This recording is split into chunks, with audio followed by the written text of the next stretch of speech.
Fantastic. Thank you so much, Ellie, and thanks everyone for joining. I just want to say I really give credit to all the CogX folks who've organized this and invited us, in spite of keeping this being virtual. Really appreciate all the hard work that's gone into this and having us on the stage to talk about the work we're doing. So as mentioned, Sathy and I are going to talk a little bit about some of the work we're seeing in strengthening frontline health systems with data science and AI. But before we dig into that, I want to give kind of a quick overview of what we've been working on at DataKind and some of the challenges we're seeing in the space and bringing data science and AI to the systems level. So I want to talk about that a bit. You'll also notice we've hedged our terminology with data science and AI. We could definitely have a debate offline about what counts as which, but for the sake of this conversation, we're going to put it all under the umbrella of computers using data to help people make better decisions and do things faster. So with that, I want to talk a little bit about what we've been seeing in the challenges in using data science and AI for systems broadly that we'll then talk about applying to frontline health systems. And I want to start with a story here that a gentleman named Tom Khalil shared with me that I think really resonates. In 2004, in the US, DARPA launched something called the Grand Challenge. Folks here may be familiar with this, but the challenge was to build an autonomous vehicle within $1 million if this vehicle could run a certain course. The first year, no one won. The second year, they upped the prize money, and then people tried again, and 5 teams finished that race. Now, that could have just been one small, challenge, one grand challenge that was great for the research community. But now, as we live in a time 10 years later, even more now, looking at autonomous vehicles, a lot of folks trace the state of autonomous vehicles today back to that one event. Because what happened was after the team actually passed the course in 2005, it didn't immediately start productizing this tool. The prototype barely worked, but immediately you saw companies hire up those researchers. Sebastian Thrun, who led the Stanford team, went to Google to run their autonomous vehicles unit. You saw other farming equipment manufacturers jump in and start thinking about autonomous vehicles. Some people even trace government policy for autonomous vehicles back to this event. And I bring this up because I think it's really an important demonstration of showing the art of the possible. If we had set out to build a US driven by autonomous vehicles, it could have looked very different. People might have talked first about the safety, first about how to charge them, how to make it all work. But it was once this prototype existed, the actual systems level effects started to occur. And so I start with that story because the theme of the rest of this talk will be, how might we create similar systems level effects looking at AI for social impact? Now, for a little bit of background, I work at an organization called DataKind. It's a nonprofit dedicated to using data science and AI in the service of humanity. And we just feel that AI and data science are having their moment in the for-profit world, but there's huge opportunities to use this for social impact. It's just that most social organizations like NGOs and governments don't have the capacity to use data and algorithms the way that the for-profit sector does. So at DataKind, we help organizations scope their problems, recognize if data and AI can help them. That's a big if. We then recruit and manage pro bono data science and AI experts from around the world to work on those solutions. And then we really stick around to make sure that those are implemented. We're not just matching folks to volunteers and saying, have fun. We're trying to leverage talent out there that can do great stuff to really make sure that solutions have an impact. So you can think about it a bit like Doctors Without Borders for data geeks or AI engineers. We're primarily focused on how can data science and AI demonstrate true social impact. And I'll show you a quick example. There's a project that we did with a group called Soil Haiti. Now, Soil Haiti exists because over 36% of the global population doesn't have access to a toilet. 1 in 3 people don't have dignified sanitation. So Soil Haiti set out to solve this by providing low-cost, dignified sanitation to people, targeting first Haiti, which had over 14,000 cholera cases linked to bad sanitation. Now, their intervention is fantastic. They've got a low-cost toilet. They can deliver it to folks. They go around and actually run the logistics of picking up those toilets. But now they've got the challenges of a logistics organization. What's the best effective way to pick the toilets up? How do you cut costs? I mean, this is a resource-constrained organization. So answering that question can have big impact on how many people they could help.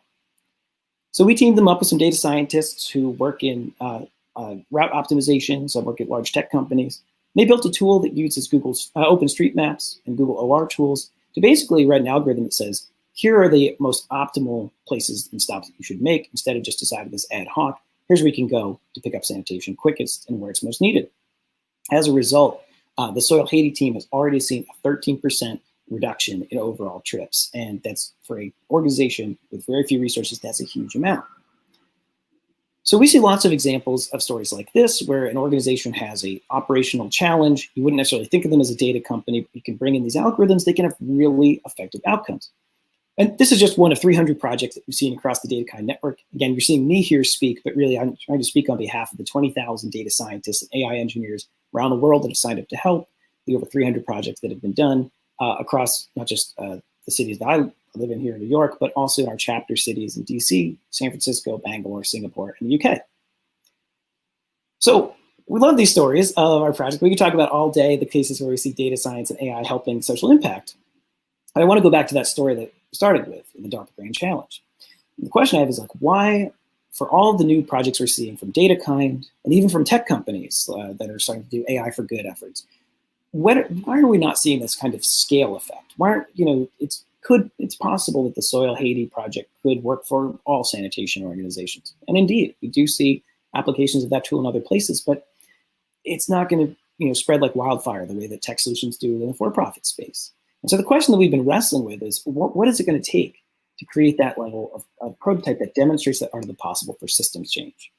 And one of the things that I feel quite strongly about is that designing these things in the social sector is actually a fundamentally different design process than the for-profit sector. And I want to just touch on that quickly so that we're kind of aligned on where the big blockers are. So let's just start with a for-profit example. Let's say you're Netflix and you're trying to build a movie recommendation algorithm. That's a lot of what Netflix runs on. And so if you're going to set out to do that, you've got a lot of resources at your disposal. You've got all of Netflix's user data. You've got Netflix's engineers around. And ultimately, you think about what is success for that algorithm? How will we know we've done a good job?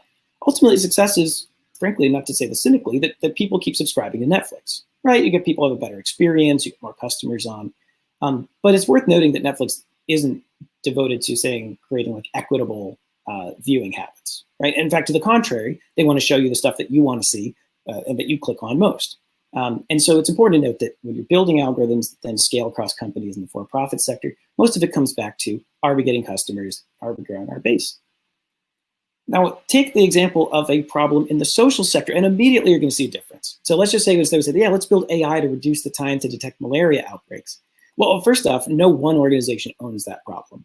You've got hospitals, community centers, others that have patient data. So you've got different ways that people interact with this problem, and you have to understand all of them. We're not trying to build, in the Netflix case, the universal movie recommendation algorithm. It just has to work for Netflix. But when you're tackling something malaria, that affects everyone.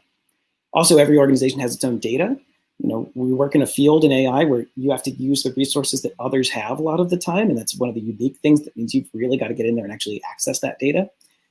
Then, of course, you've got to find talent to do it. You've got to find sustainable business models to sustain a solution. And most importantly, we really have to focus on doing no harm and creating equitable solutions. It's not enough that we just build something that people will buy.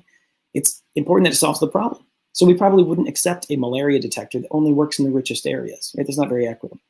So all of a sudden, when you think about just even speccing, how would I start to design that thing? It's a fundamentally different problem than saying, what data do I have? How do I solve the problem? And so that's why we asked, how might we actually go about creating these data science AI solutions that serve the good of many? And we came up with a fairly straightforward approach. I don't think it's revolutionary, but I think it's helpful, which is that we're focusing on something we call impact practices. The idea is to focus on projects within certain issue areas so that you can not just solve individual problems of individual NGOs, but use those cases to actually find the specs for the scalable solutions across the space. And along the way, you're going to learn a ton more, right? Like where there's enough data or where there isn't, where data should be combined or where it can't, where people, frankly, just need to fund more data scientists and AI engineers. So that's the approach we're taking now. And this is possible because of a very generous grant from the Rockefeller Foundation and the MasterCard Center for Inclusive Growth, who are allowing us to say, hey, couldn't you focus the efforts of this volunteer network on these areas so that we can do many projects at once and actually learn more about what's possible in the space. So I'll give you just a quick flavor of our first results on this in the frontline health worker space. Of course, the thing we're really focused on in this talk is how might data science and AI improve frontline health sector space overall. And if you're not familiar with frontline health, it's worth mentioning why we're focusing on this area. A lot of our partners in Africa, primarily, spoke up and said, hey, you should focus on frontline health because Africa is home to 15% of the world's population, but 25% of the global health burden. On top of that, we have 3% of the healthcare workers and only 1% of the healthcare expenditure. So when you think about that, you realize that there are huge health inequities one has to work with. And there's an opportunity there to ask, well, could data science and AI perhaps help in either creating more health workers or making the limited health resources there more effective, more efficient? And so that's what we set out to ask. And the way we went about this was not to just go to one organization and say, what's a project? But the DataKind network talked to over 100 organizations across the frontline and community health ecosystem and heard tons of different challenges, data science related and not. And of that, there are about 4 main topics we saw. We said, hey, data science and AI seems like it could have an outsized impact here and could work for many organizations. It basically came down to digitization of health records, as we see people moving to digital spaces, but there's lots of organizations that still have analog data that use digitization. Data quality assessment came up a lot. As you're moving folks to digital systems where they're inputting patient data, you have to have trust in that data. You have to know it's good. Otherwise, people are going to lose faith in the system and not use that digital data. Big challenges around risk modeling and predicted tasking. So the idea being, if you have health workers who are going out to treat people, where are their time best spent? Where should they go first? And then importantly, look at health worker training. How are training programs producing more health workers and more effective health workers? So I'm going to touch on just some very early results here before I turn it over to our fireside chat. And the first thing I want to talk about is on the digitization front. We worked first with a partner called Riders for Health to test out some digitization that we think could potentially scale across the sector. And Riders for Health has a really innovative model where they serve over 47 million people with health services by riding out motorcycles that last mile where there may not be health infrastructure. They'll do everything from do checkups to deliver vaccines. And one of the questions they had was, right now they collect data on paper forms. They do have some digital tech, but hasn't got a lot of adoption. And as a result, they've got all this data about what's going on the ground, all this information that they could use to improve their decision-making, but it's kept in paper form. People have to lug it back, and it can often take 30 to 60 days to get that digitized. So it's not very actionable. So teaming up with a team of folks using a lot of even off-the-shelf methods with some Google OCR techniques to actually digitize those forms from a cell phone-based system. And as a result, now you're seeing that digitization process move from 60 days to a couple of hours.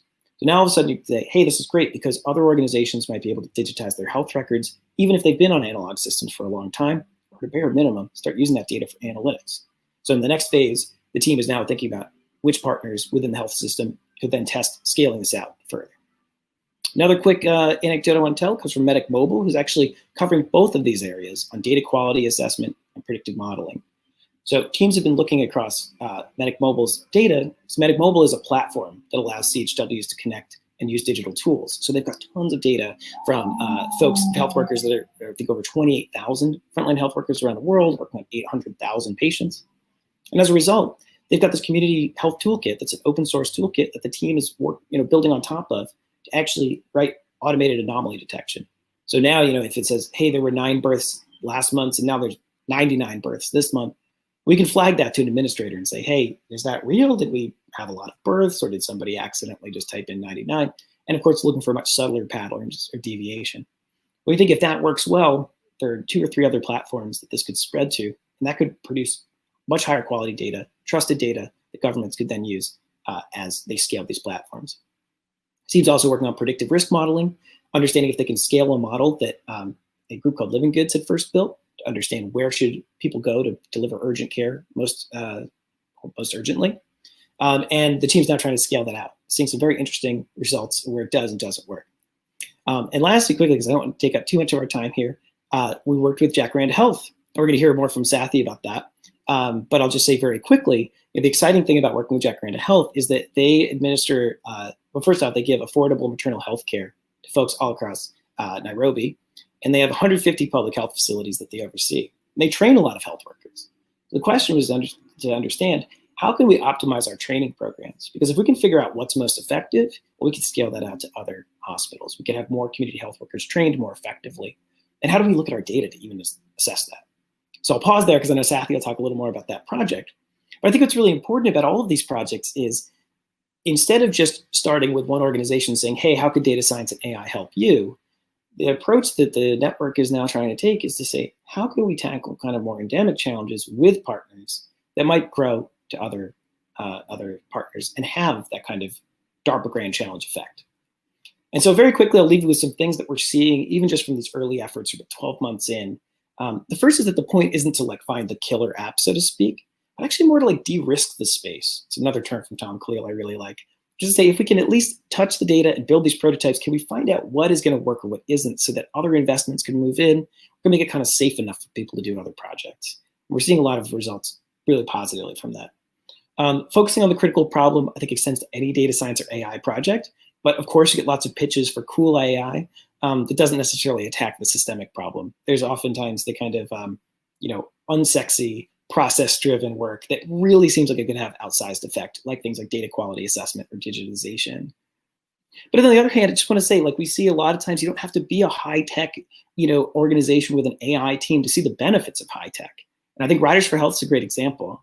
If you said, hey, what's your AI strategy? I don't think there would have been a lot of answers, not a lot of machine learning people on staff. But it's clear that off-the-shelf machine learning AI techniques could help digitize that data, and that those can be used. You don't have to be an AI engineer just to necessarily implement these things. So that's been really promising, and I want to put that out for NGOs who are thinking about doing this work as well. This one, I think, bears repeating, despite how many times it's probably been said before, which is like, these solutions just aren't going to work if they're built in the lab and exported. We know that from international development. We know that from a lot of how the tech sector has worked with social impact. Like, we hear a lot about ethical AI. It's a critical conversation about biased algorithms creating negative outcomes, reinforcing racist outcomes.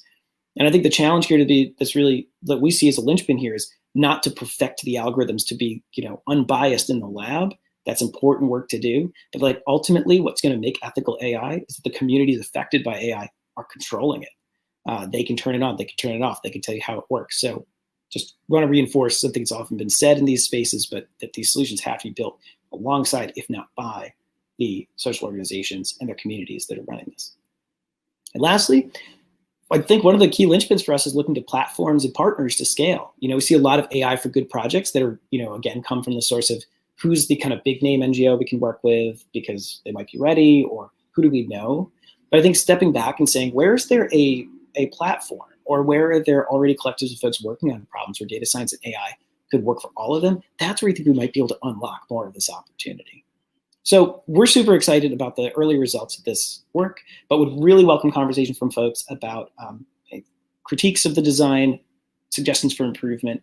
There's a lot here to do, and it's obviously not something DataKind can do alone, but we hope that by doing this work, we might be able to demonstrate that art of the possible, show folks something like that DARPA Grand Challenge, what they can do at a bigger level to make a difference in data science and AI. So you can get involved with us at datakind.org. You can follow us on social media at DataKind. But at this point, I'd like to, with that framing, step back and turn it over to Sathy Rajasekharan, who's the executive director at Jacaranda Health, one of the organizations that we mentioned. I would love to talk to him a little bit more about what they're seeing in using data science and AI to improve social health outcomes. So Sathy, welcome back. Good to see you. Great talk. Great hearing how you frame the approach to the problem. You're too kind. I really appreciate that. But I'm excited to hear about the way that you've been framing problems because, as mentioned, DataKind, the best we can do is empower folks. But you're actually leading Jacaranda Health in thinking about using AI for frontline health systems. So I'd love to hear just kind of first, if you could give just a quick overview for the audience about Jacaranda Health's mission, maybe a little better than I did in the talk. And then we'd love to hear about how you actually embarked on a data science or AI journey with Jacaranda Health. Yeah, absolutely. So Jacaranda is a nonprofit organization. Our goal is to improve outcomes for mothers and babies around the world. So we believe that every mom should have a safe delivery. Every baby should leave that hospital healthy and happy.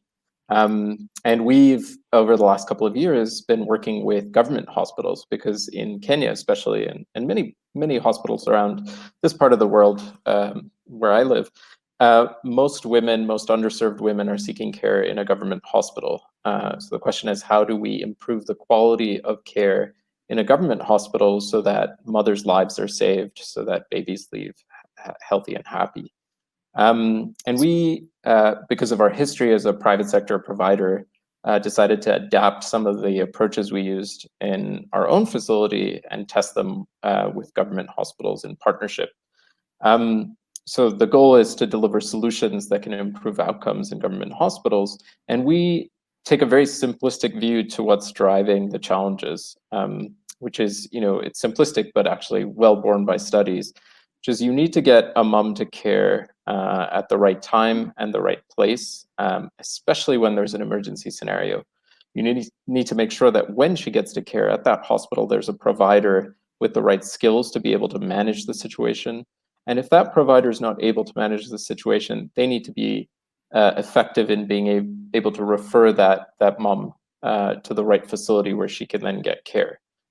This is often called the 3 delays model. And we just said, well, what can we do to address each of those barriers? And our programs, our core programs right now, tackle on the first side, getting them onto the right place at the right time. We have a digital health solution that we use. It's a simple 2-way SMS platform that engages the mother, answers her questions, gives her information, gets her to care when she needs to get there. We have a provider training program. So we focus on the job training for nurses in public hospitals, where we're giving them the skills and watching their skills improve over a period of time using digital technologies and focusing on skill gaps and making sure they have life-saving abilities when that mom shows up at the facility. And we're increasingly starting to look at the referral challenge. So that's in a nutshell, Jacaranda, working on the sort of public sector solutions. Well, and I love your framing of the 3 delays, because I think a lot of times when folks hear AI or data science, they're like, okay, AI, it's like a humanoid, or we're going to put all the data in, it's just going to kind of spit out the answers as if it's kind of this magical oracle. But I think practitioners in the space would say, at the end of the day, I mean, AI is really good for process improvement, for efficiency gains. And so I think when you frame maternal health in the frame of 3 delays, what better tool than data science and AI to reduce those delays? And it's really good for optimizing that, getting, to your point, connection to care faster, or helping triage people more quickly. I think that's a really, really important frame. So I do think that I'd be curious to hear your journey with Jacaranda Health on data science and AI, because a lot of partners out there thinking, yeah, that's great for them, but like, I don't have data. We've got a lot of paper. Data is scarce. We don't have the resources. That's pretty endemic across the social sector. How did you get Jacaranda Health working on AI problems and machine learning? How did you take those first steps? Yeah, absolutely. And the last slide of your talk was especially relevant, which is how do you it's almost like going backwards. We had a problem, we needed to solve it. So, for example, on our side, our goal is to get that mom to the right place in the right time. We have this 2-way SMS platform. Moms are sending in questions. We're getting more and more questions every day. And we realized very quickly that as the number of mothers using the platform kept increasing, we're at 150 to 180,000 now, we would be getting more and more questions every day. And we had to make a judgment call, which is, how do you answer the most urgent questions first, right? How do you sift through the 500, 600, 700 questions that are coming in and be able to say, well, that mom asked about bleeding, so we need to answer her question first. And this mom asked about nutrition, so that question can wait a little bit. And so that's when we looked to machine learning to effectively solve a triage problem that we had.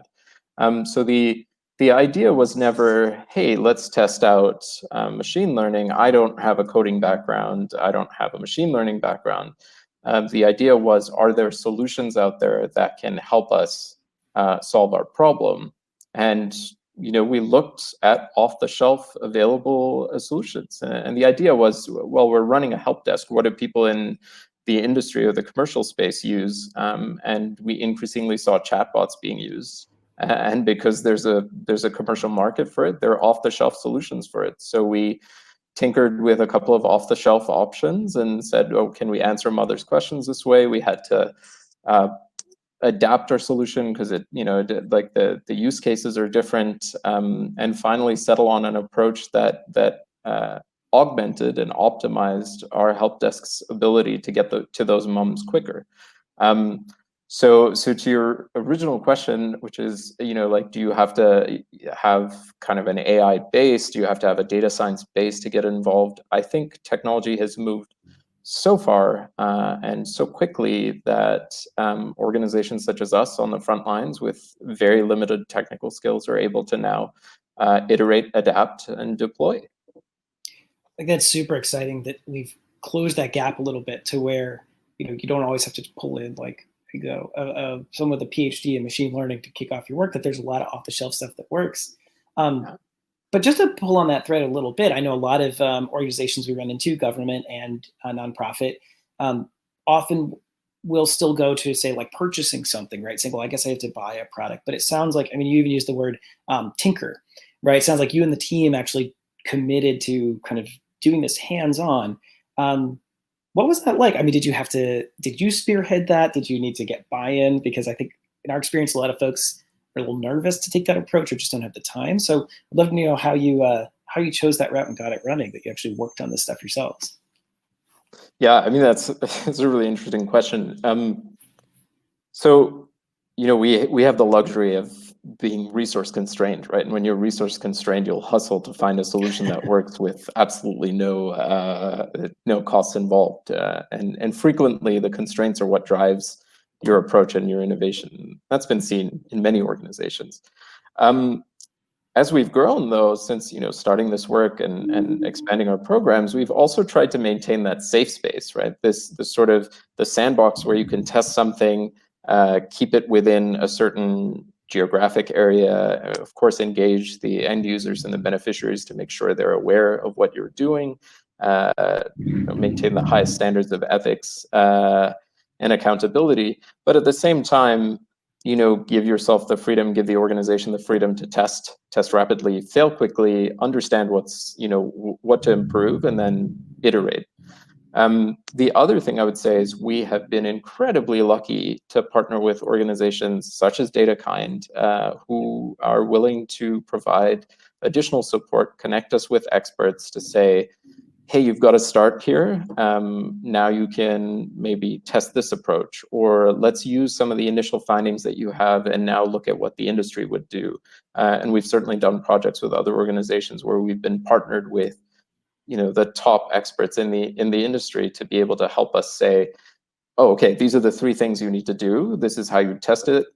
Here's your runway, here's your plan, and then implement. So you can get really far by tinkering, and then it's good to establish really useful, helpful partnerships to take it to the next level. Love it, and I appreciate that. Of course, we're always eager to be of help, but really, look at you all as a shining example of a group that is leading this journey and putting effort towards it, and that is just huge. Now, you brought up the ethical piece. We took a kind of a glide over, like, of course, we'll do this ethically, but I think it's super important and probably on a lot of people's minds of what ethical AI really looks like in the social impact space. I mean, I'll just say quickly, of course, here I am, white guy sitting in New York. I certainly can't speak for the experience of Kenyan mothers. But I know here in the US, we have incredibly inequitable health outcomes by race. Black people disproportionately get worse health care. There's a lot of evidence of that. So, of course, a big question is, as algorithms come to optimize the health process, how do you not only make sure you're not perpetuating those racial outcomes, but actually work against that, if at all? That's a big, heavy question, but I think it's really important and imperative that we be asking that about the work. So I'd love to know, how do you as Jacaranda Health think about the ethical implications for your constituents? Yeah, it's a great question. And I think, it's a very complex topic, but we take a very simplistic approach to it. And the first thing we do whenever we test deploy anything is talk to the moms and say, what do you think? Can we ask you these questions? Can we answer these questions?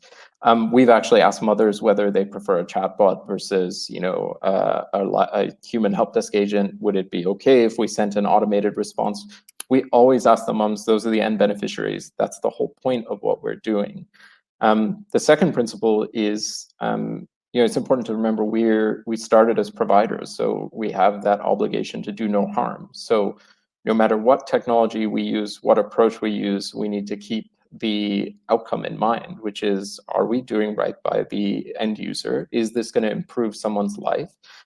Is this going to achieve a certain amount of impact, or are we trying to do something that's cute to have a big shiny app, as you had suggested earlier? And I completely agree with what you said in your talk, which is we're governed by outcome metrics, and we have a responsibility as social good organizations, social impact organizations, to leverage technology to achieve that end goal versus perhaps a bottom line end goal.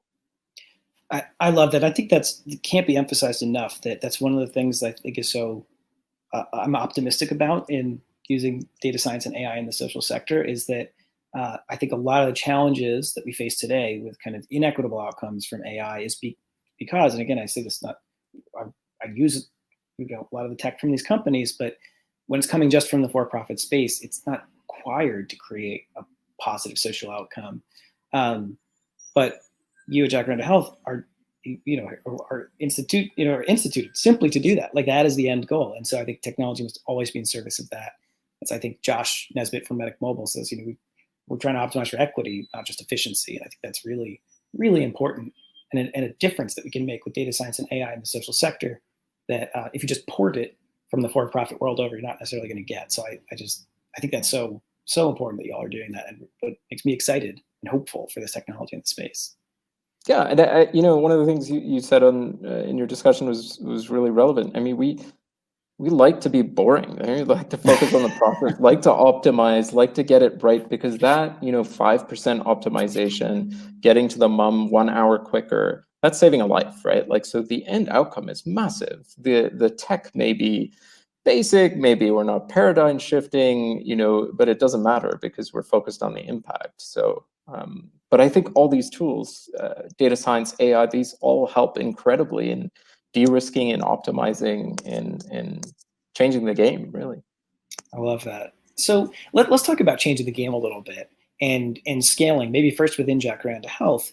And granted, it may be too early to know how these things might grow, but one of the questions that we're wrestling with, as I put in the opening, is how does one good project lead to a bigger outcome? So even if you're just in the early stages, would love to hear about how you're thinking at Jacaranda Health, taking some of these success, like your early triaging with natural language processing, and expanding that outward. Yeah, we're looking at this two ways. We're expanding rapidly. The messaging service I'm talking about is reaching more and more mothers. We're training more and more providers. And as you increase users, as you increase the data flow coming through technology, data science, AI becomes much more relevant to the efficiency side of things. So the central question there is, how do you reach more end users? How do you maintain the level of quality that you had before, despite the increasing scale? And this is really where machine learning and AI are playing an increasing role. The second sort of side to that is, as we're scaling, we're also recognizing that we can add additional depth to our solutions. So the example in the client-focused tools or the mom-focused tool is, building on the initial sort of solution that we've built to try and extract more predictive information on what the mom's journey is, right? So if a mom asks us a question about 4 things, can we tell what the next question will be about, more so that we can predict whether that mom is at a higher risk for a poor outcome than to just try and predict what the next question is. On the provider side of things, and this is definitely work that we're doing in partnership with DataKind, it's a question of, well, can we learn more about the externalities, about the data, like from the data, what it will take to improve those provider skills, but what may be affecting those providers. For example, was there a shift in patient volumes at that facility because of geographical issues? Can we look at layers of data to be able to understand what those providers need to be prepared for, and to create this hyper-personalized training to be able to support that? So this is the sort of value that's coming through with the scale that we're achieving, but also the tech that we've sort of built in now. Yeah. That's great. I think it's super exciting to see the ways that it's, I think scale has a lot of different definitions. It could be the number, right? Like at deployments, it could be the breadth that's reached. But I think what I heard in that answer that I thought was really powerful was how it is leading you all to, like you said, more proactivity. How can we predict what a mom's going to need faster, and where are the different programs that we can apply this across? So I think that's excellent. And I think as well, like one of the things that I'm curious for your view on is how, like, do you see the work that you all are doing as an NGO using machine learning and AI in influencing the space broadly? And the answer could be no, because I know certainly in our own space, it's very difficult to get the energy and time to collaborate. But I'm sort of curious if you see those kind of openings from the work that you're doing to influencing the frontline health worker space generally. Yeah, I mean, you always hope that you have corollary benefits with other organizations, but I think where we really want to take an active role and play an active role is in sort of pushing the idea that functionality first with some of these tools and technologies. So helping other NGOs that may not be as tech savvy, tech literate, to understand that you can actually use these tools. You can do rapid testing and iterating with your staff on the ground, and that's the best way to do it at the start. And then there's the sort of higher order question, which is, what is it that Jacaranda alone is not going to solve, but we can contribute to? And I think about data in this perspective. So, for example, we use natural language processing, and one of the big bottlenecks that we have is access to Swahili-specific NLP, sort of base training material is quite limited, different regional languages, and what better organizations to try and solve those problems than those that are working in the geographic location, right? So can we band together and start testing different approaches to improve the language bases that we have?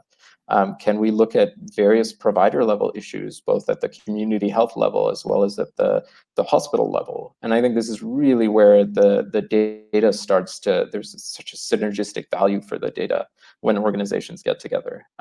So we hope to collaborate with other entities, agreeing that it is very hard.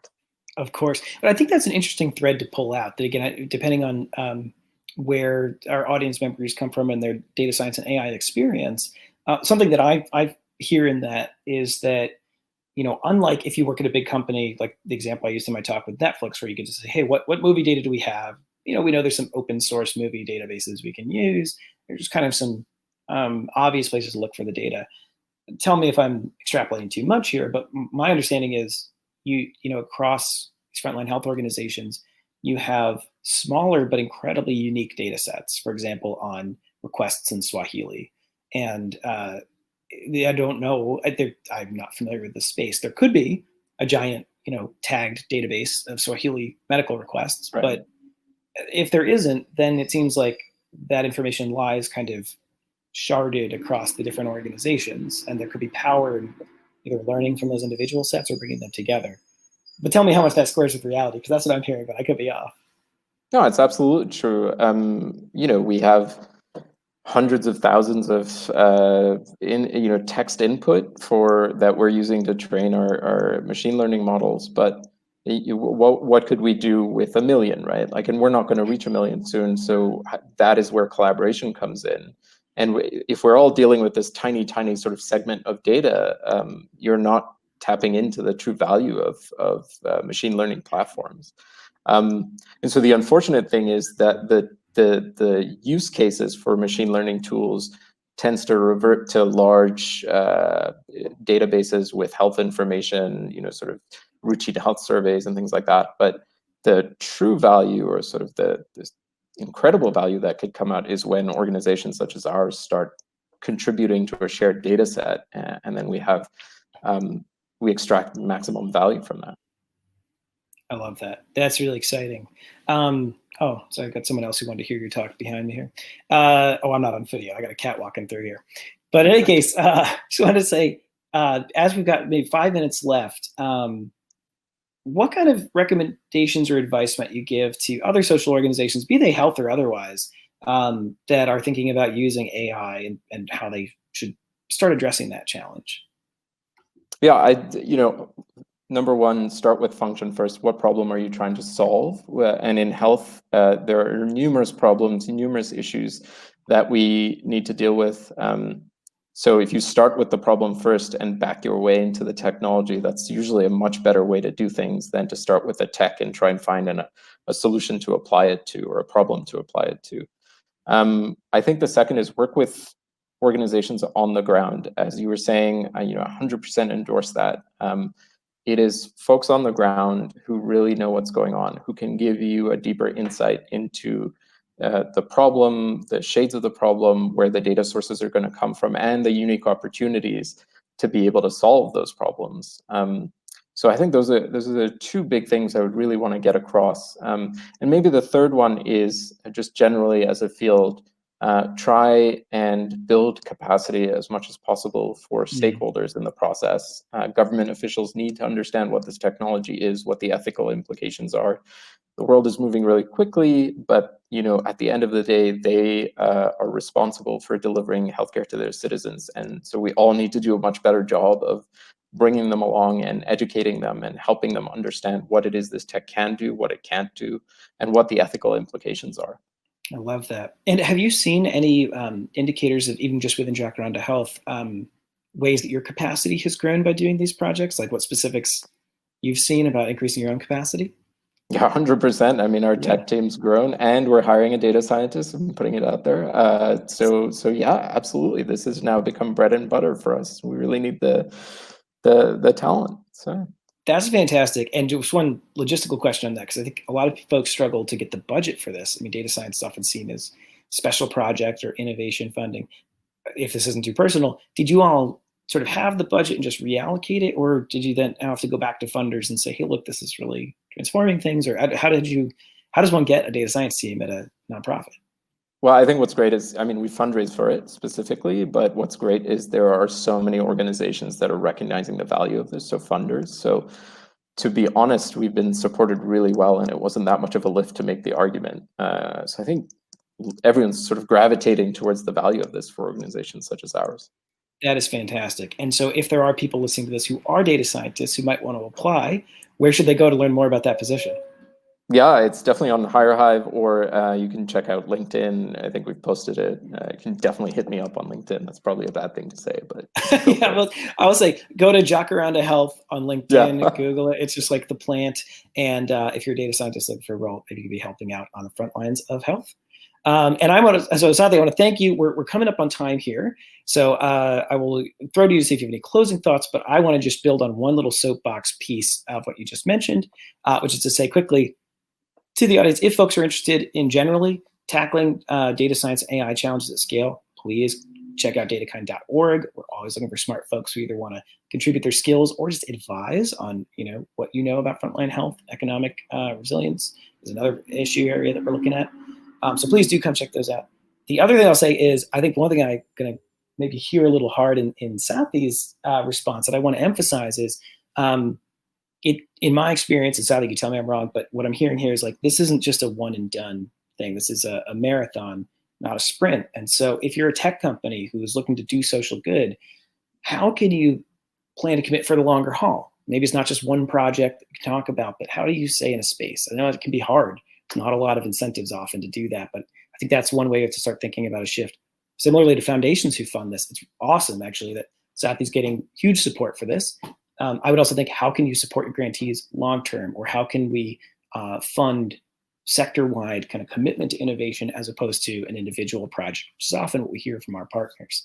So I just want to say those are the other big levers. If we're talking back about the DARPA Grand Challenge, demonstrating to folks how they can make sector change, I'd say hopefully some of these projects don't just lead to more individual projects, but funders, companies, governments investing in this in ways that can really change the space.